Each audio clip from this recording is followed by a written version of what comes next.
আজকে আমি পলতার বড়া করব। কিছুটা বেসন নিয়েছি, এবার নুন দেব, একটু লঙ্কা গুঁড়ো সামান্য দিলাম, হলুদটা দিলাম, এবার এবার জল দিয়ে এটা আগে মিশিয়ে নিলাম, নিয়ে একটু জল দিয়ে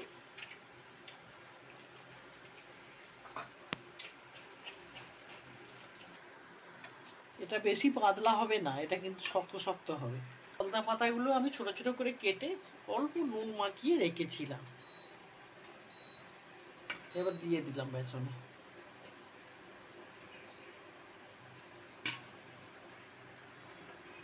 এটা আবার ভালো করে মেখে নেব।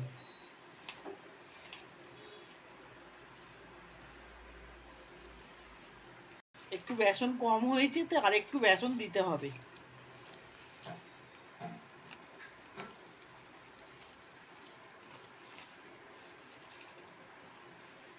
এইভাবে মাখা হয়ে গেছে। কড়াইয়ে তেল গরম হয়ে গেছে, এইবার বড়াটা ছাড়বো।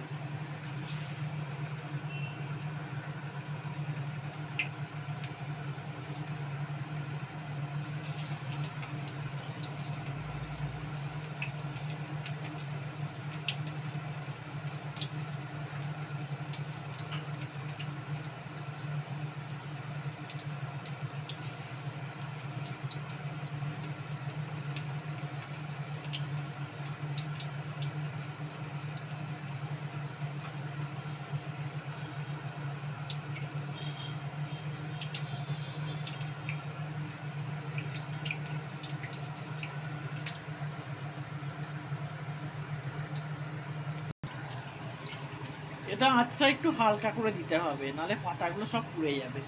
একটু উল্টে দেখি লাল লাল হলো কিনা।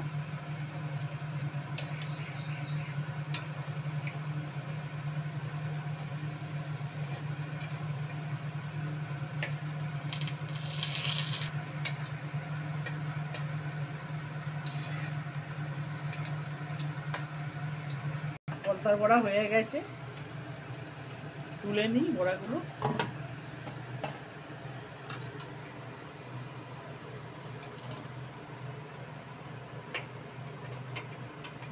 দেখো আমার পলতার বড়া হয়ে গেছে, জানাবে কেমন হলো খেয়ে দেখে।